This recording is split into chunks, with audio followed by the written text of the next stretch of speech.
Welcome back, everybody. I'm no longer in my mother's basement. I'm actually back at school, and I got a little Scarface action going on in the background. But today, more importantly, we got my man Taco Fall onto the pod. Taco, how you doing, man? I'm doing great, man. How you doing? I'm doing great. Appreciate you jumping on with us today. No problem. What you been up to, man? Tell me about life and quarantine and all these weird times. I think the majority of the time I just been chilling. Try to stay busy I work out when I can. Picked up a few things here and there, but Yeah. it's been hard to find things to do since everything has been closed until recently. Yeah. Are they open up there now in Boston? What is it? What's life like there? I think we are in phase two. Like the restaurant are starting to open up, but you can't go inside. You can, order takeout or eat outside. For the rest, I don't know. I haven't been out much. The only You time I don't you go don't out, leave the apartment? the only time I go out is to go work out. That's it. Yeah. It's crazy, isn't it? How I mean, everybody I've moved around the country a little bit here during this quarantine, like because we had a place down in Florida. Me and my girl went, but everybody and nobody's on the same page. No state is like the same page, no organization. Like you're talking about phase two. I think Wisconsin, where I was for a while, was in phase two like last month. They're completely open now. Bars are open. I mean, it's madness right now. But you said you've been working out quite a bit. Yeah, yeah. Been trying to stay sharp, Yeah. keep my conditioning. What do you do conditioning wise like right now? Because trainers and stuff, are you going in with guys from the Celtics, or is it just kind of on your own? I try. There's a lot of things we're still not allowed to do. So I just try to follow the rules. I do run a lot. I've been on the court, a few times now, more consistently because the gyms Yeah. are open. We can use our facility, so we just go there and work out. But we're just trying to follow the rules pretty much because Yeah. you can never be too cautious. How long has your facility been open? I know everybody's kind of opened at different times. Honestly, I don't even remember. It's probably been maybe a week or no, 2 weeks maybe. Yeah. Yeah. That's good stuff. That's good stuff. Well, man, hey, like I said, I appreciate you jumping on and talking, but I want to try to get into some stuff. People love you. You're obviously, phenomenon everywhere, and you've taken, a lot of eyeballs, and a lot of people are watching what's going on with the Celtics and Taco Fall and everything right now.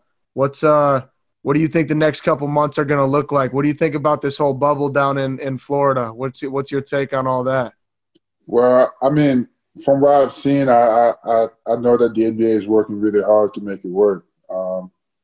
They making sure everything is set before we get there, and we won't know until we get there and see how it's going to be. But honestly, I'm really excited to play. Just to compete. I haven't done that since March, and Yeah. you play basketball for so long. It's like it becomes part of your life, and it's like you're missing something. So I'm just excited to go out there and have the opportunity to play. Everything else is just you're gonna have to deal with, and they're gonna make it as comfortable as possible for us. No, that's good stuff. Did you see that thing about the rings that they're gonna have you guys wear? I've heard of those rings. I think you may not have to wear it, but Yeah. anything to if you're wearing those rings can collect data on if you're sick or not, then Yeah. not well, yeah. Yeah, I think they're gonna help. We wear at WVU we wear, I don't know if they're the same ones, but they're called Aura rings. Yeah. So you throw them on. They got these three like little sensors. And you like I slept with mine last night, and it's Bluetooth to an app or whatever, and it can track like the amount of time spent in REM sleep, the amount of Yeah. time spent in deep sleep, restfulness. It's crazy. I'll get in bed and I might sleep for 8 hours at 8 hours, 8.5 hours, but I'll be in bed. That ring will tell me there's 2.5 hours that I just wasn't sleeping. Like I was awake mentally. I don't know. It's crazy. Yeah, that's But crazy. it'll be good to see, all the changes that they're gonna make. You you like Adam Silver and everything that he's done. I think he's great. I think I think he's great. I mean, I've met Adam Silver a few times, and every time I've met him, I just always had a good vibe. He's a cool dude. He's a great dude, and he does a tremendous job. I mean, people really respect him around the NBA. Right. And I've heard nothing but positive things about him, and he's doing a great job. He's handling this thing pretty well. I mean, Yeah. all year he has handled pretty much something that not a lot of people in his position have, and he's doing a great job about it. So for me, I was really excited about what he's doing for basketball in Africa and what they're trying to do with the Basketball African League and all that. And he was What's he doing over there? They started the Basketball African League, which they postponed because of the coronavirus. It was supposed to start I think in March or April, something like that, in Dakar. So the NBA is making that happen. Really? Yeah, which is great. I didn't know anything about that. So they're starting like a sister league over in Africa where like, is it a professional level league or what level? Yeah, it's a professional league. No, that's awesome. That's really cool. Yeah, man. Adam Silver seems to always he's like 2 steps ahead of everything. You know, no, he's great. He's great. Yeah. David Stern is good. Yeah. I know he's handled it pretty well so far, and that's why we're in really good hands. So yeah. Yeah. I couldn't imagine trying to deal with something you've never. I mean, there's no rule book for this stuff, right? We've never been through it as a country, as a world. I mean, he's taken it like in stride, though. I think David Stern was great, but I think Adam Silver has taken, you know, everything he learned and he's taken it to a whole new level. And now you said basketball in Africa and everything they're doing over there. You're originally from Senegal, right? Yep. So where in relation, for people who are listening, give us whereabouts that is Senegal is and where, you know, you kind of grew up and the backstory there. Dakar. I grew up in Dakar. Is the capital city in Senegal. So Senegal is all the way to the west in Africa. So like, you see, like, have you seen the map of Africa, the whole continent? Yep, I got you. So on the west side, it's like it's almost like a nose sticking out, and that's where Senegal, Dakar, Senegal. So is. like northwestern part of the continent. It's not on the northwest. Northwest. Okay, gotcha. Yeah. So that's where you were born? I was born there. I left there in my early teenage years. Okay. So yeah, I left there when I was 16. How was it growing up over there? It's different. You know, the culture is different. The people there are different. Obviously, the language is different. Yeah. It's so many things that, you know, you come from a different country, you have to learn again. And but it wasn't perfect. I mean, there's things that everybody has a story. Everybody has gone through some type of struggle. Right. But it was definitely a good environment for me to grow up in, as far as like, I feel like it was a good, like, growing up in Senegal, then coming to the States was one of the best things that could have happened to me, I think. Really? Yeah. What kind of like adversity struggles did you go through kind of growing up those first few years that you think helped you to get to where you are now? Well, I mean, obviously there's a lot of poverty where I'm from. Even though we probably one of the best countries in Africa, economically. It's a very peaceful country. Also, everybody's welcome. Everybody's treated well. Yeah. So that part was fine, but financially we did have some struggle. But my mom did a really good job of making sure that she put me in the right environment, and then I had most of the things that I needed for the most part, regardless of how much struggle that we were going through. And the culture there, just how I was raised, coming from there and then coming here, I avoided a lot of distractions and things that could have taken me the wrong path, and that's something I'm really thankful for. You think there's more? You think there's more distractions kind of in like the American culture? Because I think this is an interesting point that you brought up. Like in American culture, there's a lot of different things that go on, especially around the country. Do you think there's more distractions like around here when kids are growing up and compared to what you were dealing with? Obviously, you had struggles and different things that went on in Senegal, but like compared to America, how different is that? Do you think? Well, it's very different because the cultures are different. Right. I was raised in an African household and a Muslim household, and Okay. it's things that is in every religion. It's things you can do, things you cannot do, and how kids are raised, and then the culture is just overall different. That doesn't mean that the culture in America is bad, or our culture is better, or our culture is bad. No, it's just people have different experiences and Right. things like that. And yeah, the way I was raised, coming into here, I just saw things a little different, which made me avoid a few things here and there. So you said you were raised in a Muslim household.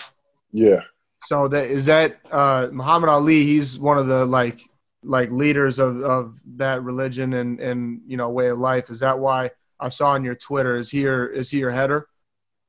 that is one of the reasons why. And Wow. yeah, that is one of the reasons why. Him being a Muslim athlete and just everything that he stood for and the type of person that he was, he always stayed true to himself, regardless of you know the outside noise or any outside pressure. And Yeah. I feel like that's something that people need to really look up to, because I just feel like people don't think for themselves anymore in general. And I love. he was one of the people that always stays true to himself. And I'm not saying, because no, I don't think anyone can live up to him, to who he was. Not Right. me, not nobody, but striving to to just kind of, I want to have that kind of impact that he had. Leave a mark on people, inspire them to become the best that they could possibly be, and Yeah.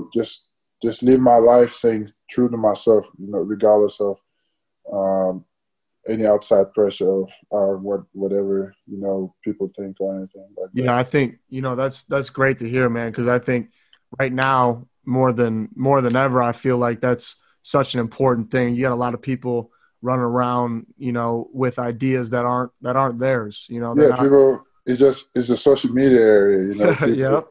Yep. People think, and it's nothing against people. It's just they tend to follow the mass just because it's the cool thing to do.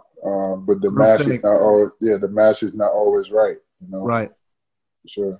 No, that's cool. So when did you start? Like, when did you get into Muhammad Ali? Was that recently, or did you look up to him as like a kid, or? I always knew of Muhammad Ali. I mean, back home we know a lot of these Muslim athletes like Muhammad Ali, Kareem Abdul-Jabbar, Hakeem Olajuwon. So those names are, and Muhammad Ali came to Africa before, so we knew of him. But then when I got to the States, I got to know more about him, started to study more about him.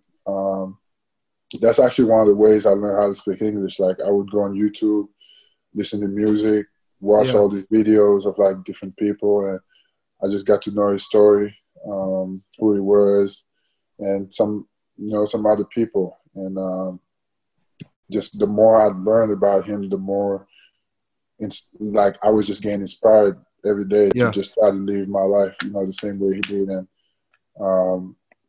I'm far from. I don't think I would ever attain his level, but just being close to that, man, that would Well, mean a lot. yeah. I mean, you're talking about. I mean, Muhammad Ali was bigger than in his sport. I mean, Tyson, I don't even know if he reached that level. Mayweather, all these guys. There was a difference between all these guys and who Muhammad Ali was and what he kind of stood for. And that's the Mm. craziest part is years later we're sitting here talking about not. I don't know anything about boxing. I've never stepped in a ring. I barely put on gloves other than for a workout, but I know like the lasting impact. And what I loved about him was his confidence, right? Kind of Yeah. going back. Oh, yeah. That too. That too. Listen, I mean, that's I would say that's probably one of the first things that attracted me, like Yeah. pulled me into him. His Yeah. confidence, like it didn't matter who he was up against. It didn't matter, and it wasn't like he felt like he was. There's a difference between feeling that you are better than people Yeah. and knowing that you are the best. Right. You can feel that you are the best without trying to put other people down. And Yeah. you were the You perfect never did example that. of that. Yeah. So you got people that will try to step on other people, like saying, "I'm better than you. I'm better than you." No, Right. we all the same. You know, we all have something special, but it's that inner confidence that you have in yourself that, like, I'm the best that I could possibly be, and there's no one who can match that, pretty much. Yeah, I think a lot of athletes nowadays are trying to replicate, they're trying to emulate that confidence. And there's Yeah, only it's a fine line, it's a fine balance, right? Because like yeah. you were saying, if you're sitting here attacking, the other guy across the table, Mhm. that's not something that's going to last in people's minds for tens of hundreds of years, like some of these Mhm. athletes are starting to do. Muhammad Ali will be the greatest because of that confidence. And it wasn't a quiet confidence. People knew that he felt he was the greatest. I mean, that's his tagline, I am the greatest. But it was something so pure in the fact that he worked for that. She worked for And that for oh sure. man. Yeah, that's awesome. So you grow up, and what you said you started learning English from, videos with him, music and stuff like that. What was your first language? Wolof, which is my tribal language, and French was my second one. Oh, okay. So you Yep. were you were bilingual initially, and then you had to. When did you start learning English?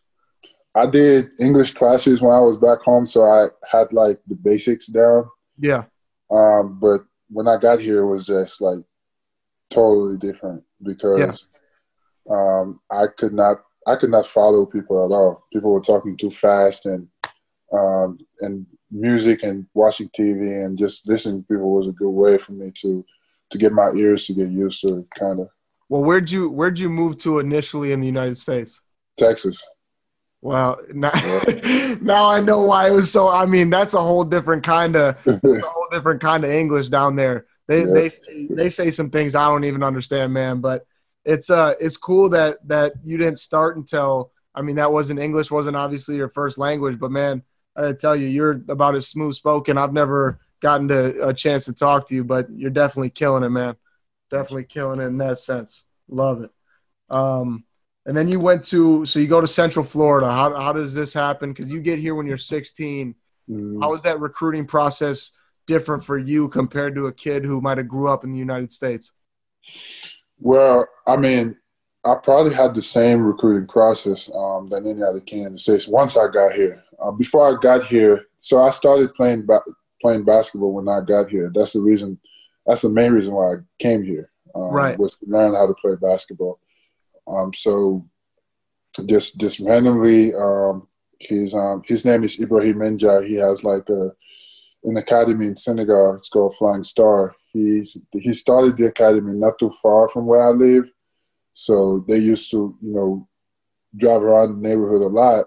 And just one day they randomly saw me. I think I was walking back from my best friend had like a basketball. His brother is a big basketball fan. So Yeah. after school, we used to go out and just play around. And that's where they saw me. But I stopped going there. So they kept going there, but they would never find me. Until one day I was like, you know what? Like, I was just bored. I just went to just hang out. And this guy come up to me and he's like, yo, like, I've been looking for you. I was like, oh, sure. He's like, you come with me. I have someone who wants to talk to you.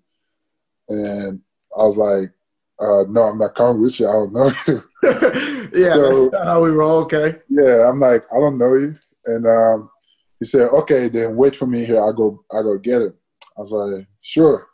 I waited for him. It was starting to get late. I waited for almost like 30 minutes or something like that. And he finally came. He came with Ibrahim, the guy who owns the academy. Flying Star. Okay. Yeah. And then he started talking to me about his academy and things like that. And I was like, okay. So to kind of like get away from it, I was like, okay, you gotta come talk to my mom then. He came and talked to my mom. And He then came with you to the house? yes. He was like, Wow. he was like, because my mom was big on education. Like we were struggling, but she made sure I went to a private school. Like she was like, "You gonna go to school?" And Okay. that was huge for her, and I was a really good student. So he was, and a lot of people came to my mom before and was like, "Your son should play basketball," because I was getting taller and taller like every month. But we never really, considered it until that day when the dude was like, I can get him to America because he probably would get the best training out there, and he's going to get the opportunity to go to school, and he's going to have the opportunity to have even a scholarship to go to great schools. And once he said that, my mom was like, sure. And So that was it. that was it. And then 6 months later, I was here. I went to Texas. Man, that first year was tough. I Just was being like, away from family. just being away from family, and it's like I played sports. I played soccer. My mom put me in like martial arts and stuff like that, but I never really considered sports as a career for me. And Really? so I had to get used to knowing how to work and knowing how to work hard. Also, like I just got thrown right in, pretty much, and Right. having no experience in playing basketball, and I was tall. And mentally, that was tough because I didn't know what I was doing out there for the first few months. But then after that, I feel like pride kind of kicked in because whether it was in like school or things like that, I always wanted to be the best. In school, we used to compete, so the system that we have is different from America. You compete, so it's like first, second, third, fourth until like the last. So each So classroom, for you're example, ranked? yes. So it's, for example, my class, we had, let's say we had 50 people, and then each semester they rank who the best students are. Wow. And I was I had a group of friends. We were considered kind of the nerds, and it Taco was, Fall's a nerd? I was a nerd. Really? Between us, we always used to be like that group that used to be in Yeah. the top five, and we used to compete within that group. So I always had that kind of pride in me. So once I came here, and I was like, man, like I gotta get this right. Yep. So I started to study the game, started to watch more videos, starting to invest, some more time into it, and the guy I was staying with back then, his name is Ben Simmons, actually.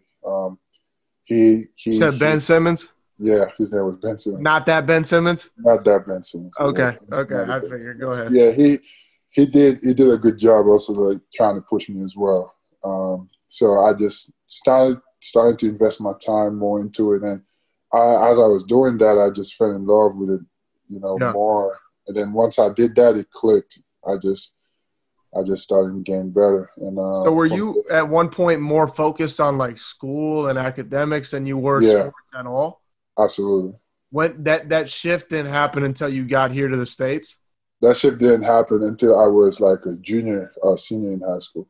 in high school? Did you Yeah. go to a prep or did you go to a public school down there in In Texas, I was supposed to go to a prep school, but some things happened. I won't get into that. It was a lot. But Hey, I know about the prep school scene. We don't got to yeah, get into it, brother. yeah. Go ahead. So a lot of things happened. I ended up going to a charter school, Okay. which was almost like a public school. Yep. I wasn't supposed to go there at all. And then some things happened. I left Texas, went to a few states, and ended up in Florida, where I went to another prep school. But this time I went to a good prep school. Like they really took care of me. And What was that one called? Liberty Christian Prep. Liberty Christian Prep. Okay. Yeah, in Florida.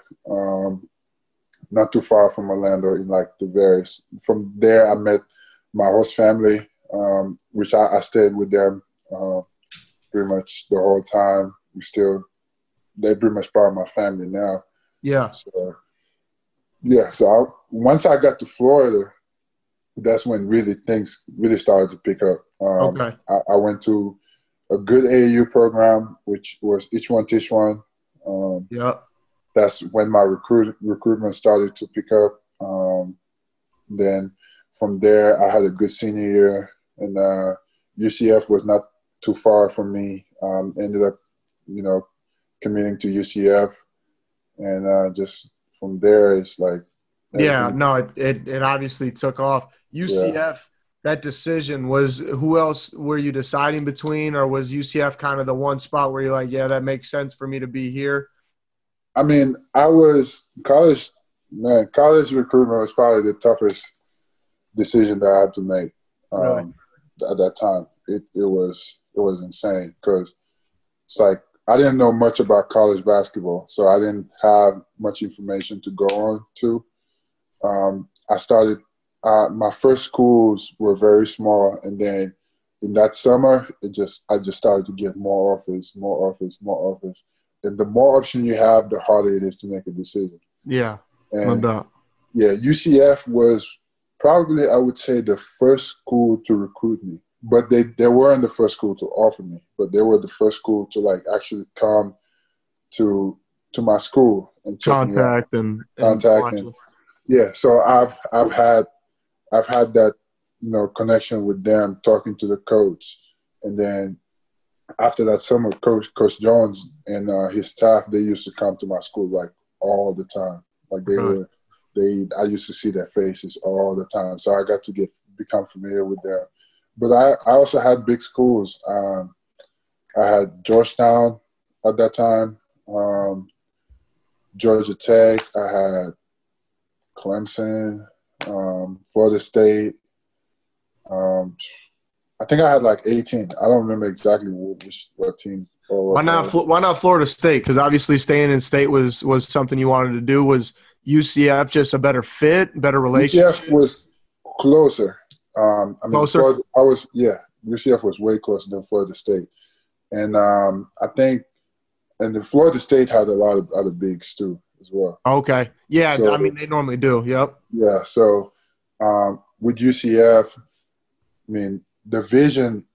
I could have went to a way bigger school than UCF, but Right. the vision that Coach Jones, who was there my first year, had was like, you can either go to a school where they already have a lot of history, or you can come to UCF and make your own history. Yeah. No, And I love that. That's all yeah, because you guys almost did. I yeah, mean, like not almost. You guys put UCF really on the map with that game against exactly. And Duke. that's what we were trying to do, and Yeah.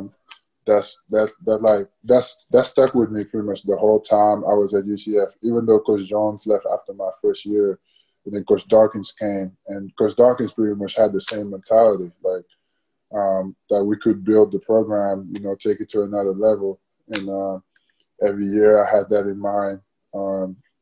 And finally, my last year, we were able to do something really special. Yeah. No, that's great. I love hearing about coaches who not only pitch you something great, but then they're continuing to follow through on it. It sounds like, well, not sounds like, it was a great fit for you because you ended up joining the Celtics organization. You go undrafted on draft night. Bring me through that night, kind of what your mentality was going through that whole process and where you thought it was going to end up and now where you're at now. I mean, it was that night was tough because I felt like I had worked myself in the position to get drafted. Just from that, I had a great summer leading up to the draft. Did you have a lot of workouts with teams? Yeah, I had quite a few. How'd those go? Those went pretty well for the majority. The majority went pretty well, and then I did really good at I did actually 2 combine. I did the G League Combine, which I was first invited to that. And then from that G League Combine, I was invited to the main combine. Right. So I did those 2, and I did well. I started my workouts after that, and I did well for the majority of them. And in draft night, I was just hearing, oh, yeah, like, you get drafted. And I was actually there. You were in New York that night? I was in New York. Wow. I was in New York. I went, and it was a very, very disappointing night. But, that night took a deep breath. I mean, I knew some teams were gonna call, so I Yeah. had to, gather myself and make sure that I try to make the best decision I could for myself and for my family. But it was a tough night. But like I said, I've always been a man of faith, and I always think that things happen for a reason. Um, just the way my whole journey went, I felt like that's not how my journey was going to end. Like Yeah. I went through all those things, and the way I started, and everything was so perfectly put that I knew that something. I deep inside, I knew that at the end, I mean, it was going to be tough, but it was going to work out. So I just needed to keep that faith, and you kind of had in mind that God was going to work things out, and I just needed to do my part. From there, after the draft, went back to my hotel, talked to my agent. A few teams called, but Boston was the first one to call, like right away. Like right after the draft, are we talking that Yeah, same night? they called the same. Yeah, they were the first one to call, and they kept calling. They kept they were very persistent, Yeah. and that just told me everything that I needed to know. And I sat there. I was like, should I go there? It was between them, and there was some other options that I wouldn't want name, but I thought about it, and they kept calling. They kept pushing. I was like, you know what? I'm going to Boston. And then from there, I didn't look back. And as soon as I said I was coming to Boston, they all texted me. I was like, everybody texted me. I was like, wow. And it's crazy when you get a text from coach. Like, Coach Brad texted me. Steve, you were the one who texted you? Yes, himself. Brad text. Coach Brad texted me. Danny texted me. Austin texted me, and a lot of guys texted me from the team, and I just knew this is where I'm meant to be. And from the moment I stepped foot in Boston, I just felt the love, not just from the organization, but from the people in Boston. Everywhere that I've been, people were just excited to have me. And then I started, working out, and I just could tell that they were really willing to invest in me, that they saw that I had a lot of potential, and that they were going to push me to get to, where I'm supposed to be. And from there, that just gave me a lot more confidence because I really had no pressure from then on, because I just knew. And Now, I talked to a few NBA guys, and anytime they talk about getting into the league, there's this kind of anxiety that hangs over you right before, because college, you assume the next step is professional at whatever level. And these guys that might have been, either right on the fringe of NBA overseas guys or, first round, second round, there's this uncertainty. And then as soon as they know they're in the right spot, they feel that kind of lift. Did you feel that? That kind yeah. of relaxed? As soon as when I got there, you can just tell. I mean, it's like people are not. You can read a room. When you get into a room, you can tell if people want you there or people don't want you there or people are willing to. When I got to Boston, I just could tell that they want me there, and that they know I can help them, and that they're going to invest in me and make me the best basketball player that I could possibly become, so I can have a long career. And yeah. Once I had that in mind, I had no pressure. I was there to work and get better, and that's all I was trying to do. I was trying to go out there, work hard, listen to them, and get better. And from the time I got to Boston, I've met, because we all assigned, we are assigned individual coaches, and I was very fortunate that mine was Jay Larranaga, and he's the guy that has probably pushed me the most out of everybody, and he's still to this day, and he has helped taking my game to just another level. And from there, obviously I got the two-way contract, and I was going back and forth between the G League and Boston, and even the time that I spent in the G League with the coaches that were there, especially Barlow and Ehrman and a lot of the guys that were there. I knew some of them already during training camp. They were there, so I had some familiar faces, but they Yeah. just made it. They just made it very fun. Even I mean, it was the games in the G League were very very fun. I enjoyed it. I could see myself getting better game after game, and then going back to Boston, also working with Coach Jay, and being in some of the games, being in the locker room, and getting close to the guys. It's been a great experience overall. Yeah. Okay. Selfishly, for me, I'm a huge, huge Brad Stevens fan. He's my like when he was at Butler. I actually, when I was getting towards my recruiting age, I was like, man, I want to go play for him. Then he makes a jump to the NBA. What is he like? I'm asking a question I think I know part of the answer to. What's the culture like in Boston? What does he kind of bring that you love about the Celtics program? Because you said, and I love the way you're talking about reading a room, knowing when you're like, in the right spot. What made you feel like, yeah, this is my spot based on what Coach Stevens does for you guys? So it's like let's say when you're in college, right?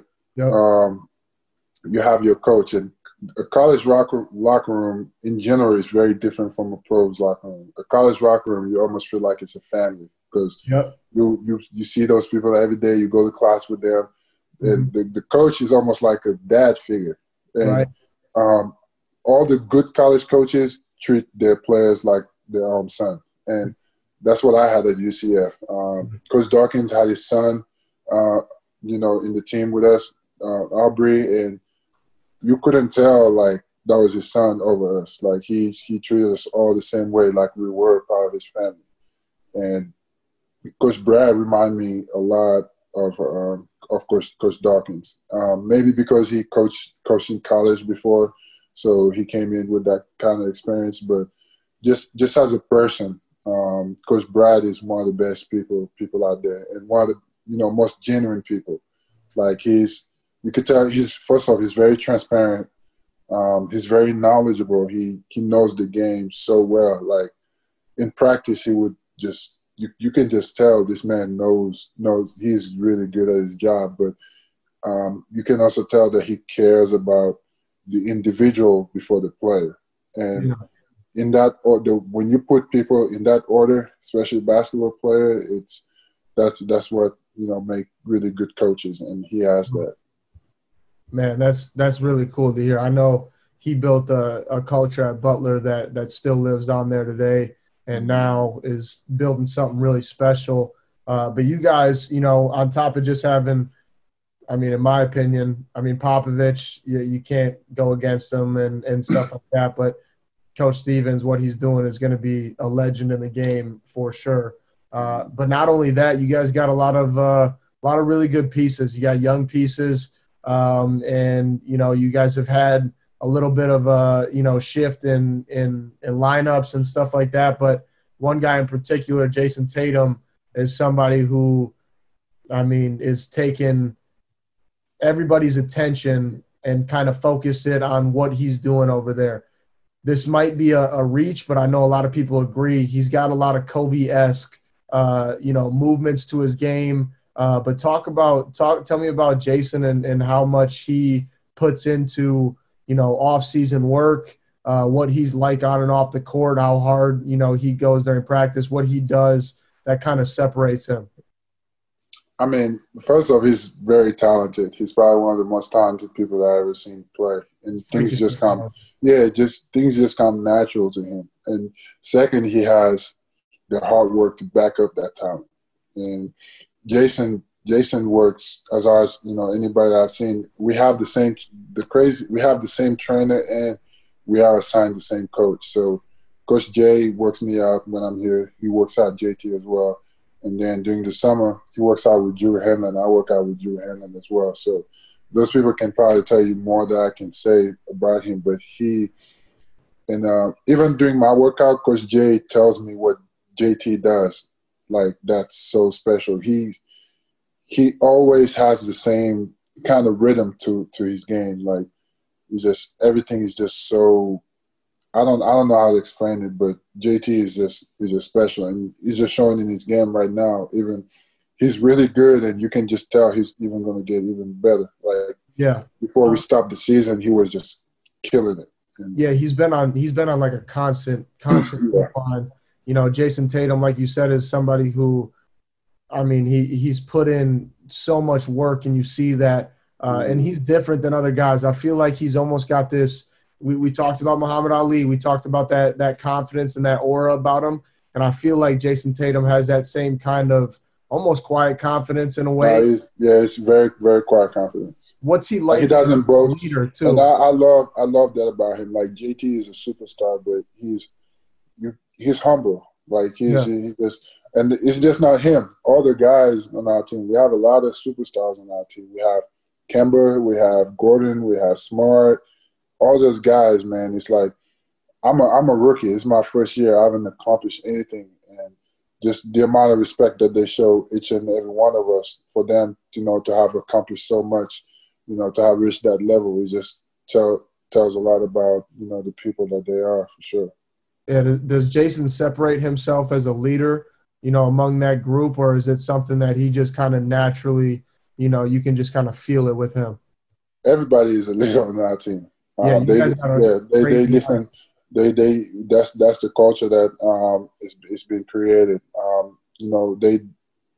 If I have an opinion and I want to say to, let's say, Kemba or JT, they would listen. They don't have that type of ego, and that's just what I was saying about them, being who they are, and that's one of the reasons why I really appreciate being a part of this organization. Just from the top to the bottom, from the owners to the GMs to the coaches and everybody, they're just so humble, No, man, I'm happy for you. It seems like you're in a really, really good fit, man. And just talking to you, you can hear the kind of person you are. It's really cool that you found a fit in Boston that kind of matches that. That's really dope.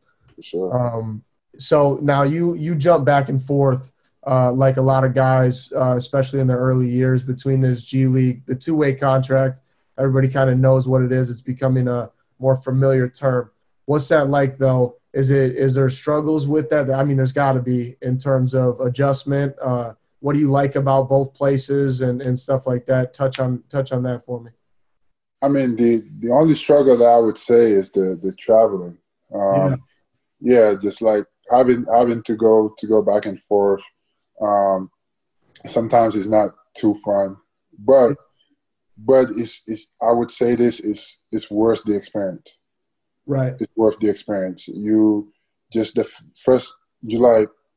you're part of the organization. You're part of the NBA organization, but they want to make sure that you get some playing time, which most likely you're not going to get a lot of it, especially in your first year.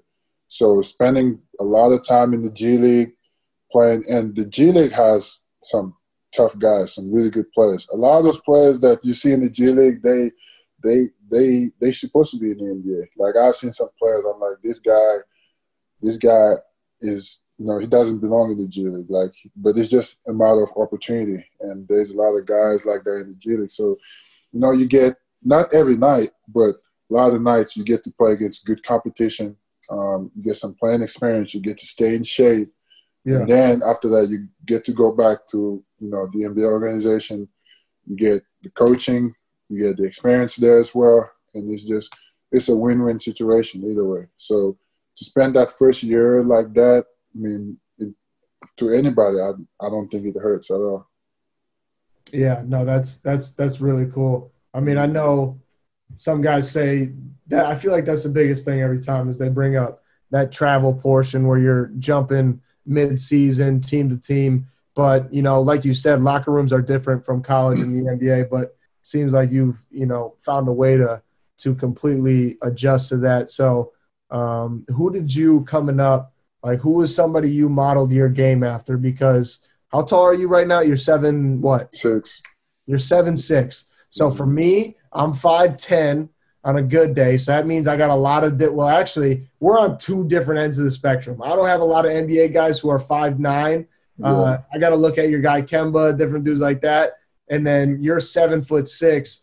Finding people that kind of line up for us seems to be, kind of difficult. Who did you, growing up, always kind of model your game after?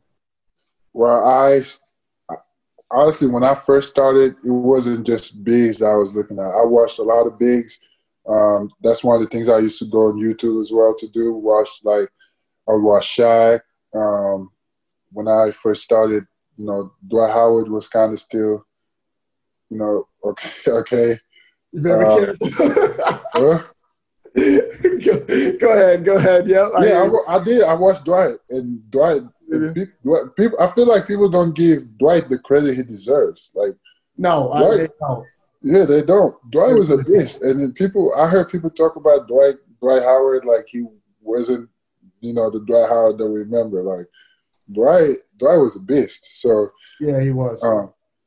Him, Shaq. I used to watch Hakeem Olajuwon. I even used to watch. Did you work out with Hakeem? I worked out with him once. That's what I thought. Well, how was that? That was dope. I went to the gym where he took LeBron and them and Kobe, and I watched that video of him teaching those guys like his moves. And then I went to that gym, and I was like, oh, like I was looking around, like that's the same gym I just saw on YouTube, like yeah. So that was dope. That's crazy. So him, I would watch Kareem, Bill Russell, Yao Ming. So all those bigs, and then I would even watch some guards just like, oh man, because I just wanted to have come off ball screens. That's what I'm hearing right now. I just know it was just a matter of having the feel for the game. Yeah, like, it's the game. The more you play basketball, you get that feel, but also you can watch videos. Like you just engrave all of that into your head, and that's why I was watching all those type of videos, and to this day I still do. So I did a lot of that. That's awesome. That's really cool. Here's my thing. I love asking people this because it gets us going in a lot of different directions. And for you, it's important because sitting here listening to you, you're extremely well-spoken and sounds like mom had you more focused on the books than the ball early on. So with that being said, if it wasn't for basketball, what would you want to be doing right now? What would Tacko Fall be? Would you be putting a suit on, walking down Wall Street? What are you going to be doing? That's a good question. Now I ask myself that question. Like I try to put myself in that scenario if I'd never met Ibrahim to, like what would happen. Back then, it was my dream to become an engineer. I mentioned earlier I was in a group of friends. We were kind nerds. of nerds. Yeah, and all of us. It was only one of us that wanted to write, and then the other ones we were really good at math and like sciences and things like that. So, in our school system, we specialized really early. So, I think we specialized in middle school, after middle school. So right after middle school, you kind of specialize. You can choose. Really? Yeah, you can choose if your focus is more into the STEAM. That's what you guys call STEM. STEAM. Yeah. I don't know nothing about it. Maybe. So like math and sciences and things like that. Oh, STEM. Yeah. Gotcha. So you can specialize in that, or if you want to, specialize into, let's say, some other stuff like literature, you can do that. Yeah. And for me, I kind of specialized early into STEM. In middle school, like around that age? Right after middle school, yeah. Oh my God! I mean, I was just trying to, like, my main focus in middle school was trying to get like Justin Bieber's exact haircut. Like that was all I was worried about. You were trying to be an engineer at that age? Yeah. My God, man. I might have to call you doing some homework, seriously. But honestly, I forgot most of those things now. Okay, so don't. I would remember though. Like if you put it in front of me, like I will remember. But yeah. If like on the top of my head, because it's been so long. What specifically, like in engineering, did you ever think about like going into, did you want to work for Elon Musk and SpaceX, like that kind of engineering, or what are we talking? No, back then I didn't know Elon Musk existed. Yeah, right. Yeah. I wanted to become a computer engineer because I was always very touchy into, that kind of stuff. I was always messing with our TV and the phones and things like that. So Yeah. I was always messing with that kind of stuff. So I wanted to become a computer engineer. And actually, that's what I did my first 2 years at UCF. I did computer engineering and computer science. Really? Yeah, my first 2 years. And Wow, that's crazy. So you wanted to go kind of that route possibly? if I didn't play basketball, I definitely would have seen myself do that. Yeah. Like even today, like still right now, that's something you'd be passionate about? I'm the truth is right now I'm like I think about basketball 24/7. 24/7. Yeah. 24/7. And especially during this quarantine time, I've been trying to find, other things to do that maybe would carry after basketball. And I even thought about maybe later I got my degree already, but I want to go back if I have some time to do more like computer science classes, learn more languages, like programming languages, because I think that's the future, especially like things in cybersecurity and things like that. So Man, I can definitely see myself going back to school to learn those skills, right. And also do some other things after I'm done playing, because you also got to think. I mean, basketball career is not that long, right? Who knows? Maybe I have 10 years, 12 more years to play. So after that, I got to figure out what I can do, and some other things that I want to do. I really want to be involved into growing the game back home in Africa, which I've started working with the NBA, trying to do different camps when I can. So I want to do that as well. So either way, I still be involved in the game, but at the same time, I want to find something that maybe I had a passion for before basketball and carry that. Yeah. No, that's crazy, man. You're way ahead of the curve with that kind of stuff. That's really, really cool to hear. What's I've been I get distracted easily, but the background right there, the artwork on the wall. Tell me about what you got going on back there. Well, these are pretty much the animes that I grew up watching, except that one. That one is recent. Side? Okay. That one is one of the most recent ones. But the other one, so like you got Dragon Ball Z. Okay. This one is Super. And then you have Naruto, which is probably my top two. Dragon Ball Z and Naruto are my top two. I have a lot more. I have Bleach. That one is Black Clover. I have more than there's like Berserk. So I've been an anime fan since I was a kid. I still watch it to this day. Like before I got on the call, that's what I was watching. Oh, really? Were you watching? What were you watching? Naruto? No, I was watching Mob Psycho. That one is recent too. Okay.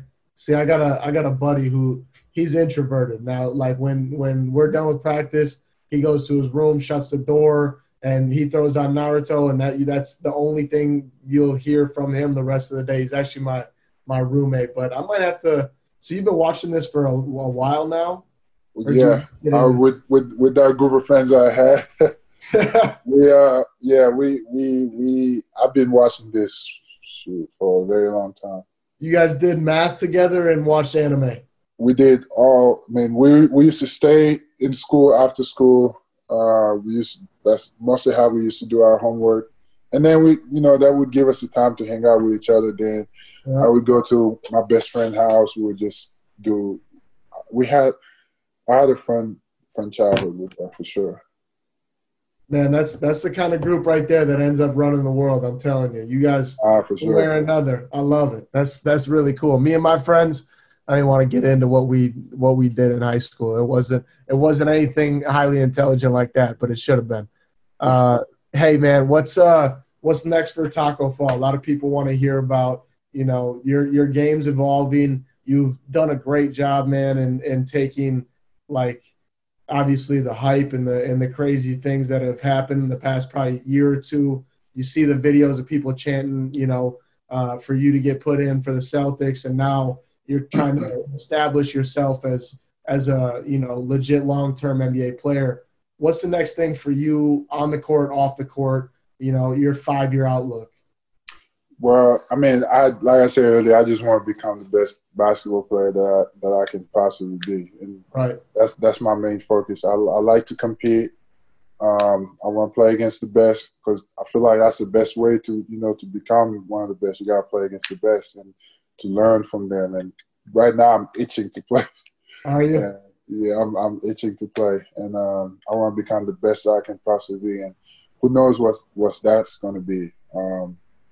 I just want to see how far I can go, and I want to push myself to that limit if there is that limit. So Right. I try to work very hard towards that goal. And like I said, I've been very fortunate throughout my journey. I've had people that have really pushed me to to get there, and even to this day with the Celtics, and especially the coach I have now, the one I'm assigned with, Jay Larranaga. He's been awesome. So that's my goal. I just want to become the best basketball player that I can possibly become, and I want to become the best human being that I can possibly become outside of basketball. Yeah. I want to help as many people as I can, especially back home, because I know the struggle that's in there, and I know how I can help. So that's definitely going to be my main focus. And just like I said, try to be the best human being that I can possibly be. I'm not perfect. You're not perfect. Nobody's. Yeah. No one's perfect. We all have our own flaws and things like that. So I just want to make sure that I just live a life that my parents will be proud of, and anyone, whether it's now, whether it's in the future, will look back on and say, "Wow, this guy really lived his life to the fullest," and made sure that everyone around him or anyone who was looking up to him learned the most out of it too. Yeah. What you want to end up back in Senegal, or do you want to kind of go back and forth? Have you adjusted to the American culture enough where you would want to stay here, or is your end goal back home? I have no idea. At some point, there was days where I was like, maybe I would live in America, but then I went back home last summer. I was like, I really miss home. Like, I just miss that kind of environment. So I think eventually I'll be one of those people that just go back and forth a lot, because honestly, now everything that I own is in America, pretty much. Yeah. When's the last time you saw your family? So my mom, I was able to bring my mom and my in here. So my mom is in New York, and that's awesome. My brother has lived here since he was 9. He's 14 now. Okay. So basketball player? Not yet, but he's getting there. He might become as tall as me, honestly. Really? Yeah, I wouldn't be surprised. He's getting there. So eventually, I think I'm gonna have him live with me. I just want to make sure he's mature. He gets mature enough to. But I got you. Yeah, make sure he's mature enough to come into that lifestyle. I feel you. For sure. So I definitely want that. But before that, I didn't see my mom for like 7 years. 7 years. Yeah. That was tough. That was tough. Like video calls or what? And the first 2 years, like maybe 3 years, we didn't even get on FaceTime like that. Like I literally didn't see her face. Wow. We would talk on the phone, like I would hear her voice, but that was about it. So that was tough. But I got to go home. Stateside now. She's here. Yeah. She gets to come to games, I'm assuming. She hasn't yet. She got here. She got here not long before the whole thing started. The pandemic, really? Yeah. Well, that's good that she got in, and now hopefully when this craziness ends, God willing it does, she'll be able to get out to some games and stuff. Are they allowing family in the bubble, or is it literally just teams? Well, I don't know. I think it's going to be just teams for maybe the first couple months, and then after that, you may be allowed to bring family. Okay. But I have to check on that. I'm sure they're going to eventually allow families. They may have to stay inside the bubble. Yeah. That'll be interesting to see how they run that. But that brings me to our last thing here before I'm going to let you get back to anime. We're going to play a little game. We always like to end this show with a game that's relatable to the guests and you. We talked about the bubble quite a bit. All right, so we're going to play a game called In the Bubble. So I'm going to do my little intro thing here. Just give me 2 seconds. 3, 2, 1. What's going on, everybody? We're back, and we're back with another game. It's Tuesday. It's Taco Tuesday. Taco Fall is on the podcast. I'm not sure if this is going to air on Tuesday, but that's what it is. And today we're going to play a game called In the Bubble. If you don't know what that is, the NBA is having a season restart down in Florida. And they are going to be all enclosed in, yes, the bubble, where nobody's going to be allowed really in or out. It's going to be limited people, and they're going to run their final regular season games and see who takes that 8 seed. So, Taco, your job for me is I'm going to run down a list of 2 people, and you are the president of the bubble. You get to say who goes in and who has to stay out. I'm going to give you 2 names, and right off the top of your head, you're going to give me your answer. You ready? Let's go. All right, let's do it. First and foremost, Kanye West or Drake? Drake. Drake gets in the bubble. All right. Actors, Will Smith or Dwayne The Rock Johnson? Tough one. And they both like two of my favorites too. I pick Will Smith. Will Smith? All right. I could have picked either one, but I go with Will Smith. Somebody's got to stay out. And to be honest, The Rock might have to stay out because I hear he might be planning a presidential campaign. So Lord. Yeah. All right, number 3, Beyonce or Oprah? Beyonce. Okay, Beyonce. Conor McGregor or Floyd Mayweather? Floyd. All right, Money Man's coming in. Leonardo DiCaprio or Brad Pitt? More actors. That's a good one. I take Leonardo. Okay, DiCaprio's coming in.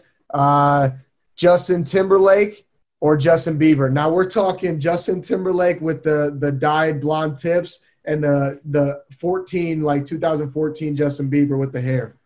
JB. JB? Yeah.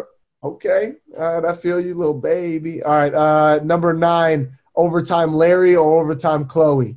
Oh, I think.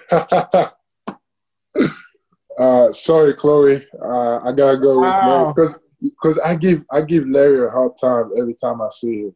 So at least I gotta be nice to him one time. Okay, so you're giving Larry the nod. I like it. But Chloe is still cool. So don't take it personal, Chloe. But I just give Larry too much of a hard time. Hey, I feel you. So I give him a pass today. He's good stuff. They're both great. All right, last one. We're gonna go Boston edition on this. Okay, 2 actors again. We've had a lot of them. Boston edition: Mark Wahlberg or Ben Affleck? Oh, Mark. That's an easy one right there. Easy? Mark's my guy. Yeah. Does he ever come to games? Mark, I don't think I've seen him this year. His brother Donnie is always at the games. Really? Yeah, Mark and Donnie, they great. Mark is awesome too. Well, you better tell Mark. There's got to be a 7'6" movie position, casting out there somewhere, and you first in line. I only think there's going to be like 2 people in the whole world that are going to be in that line, but you should definitely be getting in that, man. But all right, that was it. That was In the Bubble with Taco Fall. He picked his boy Mark Wahlberg at the end. Let us know what you think about all those responses in the comments. All right, hey, Taco, I really appreciate you jumping on, man. You killed it. I got to say this before we even get off. Jumping on, I was excited to talk, but you, blew me away in terms of, I thought you were just going to be a hooper. A lot of times guys come on here, only want to talk about hoops, but shout out to your mom and everybody else who was involved, kind of on your way up. You're an awesome dude. It was a lot of fun talking to you, man. Appreciate that. Rio, como agua en el rio. Yeah, get icy. Go click the link in the bio ASAP. Check out these videos and subscribe ASAP.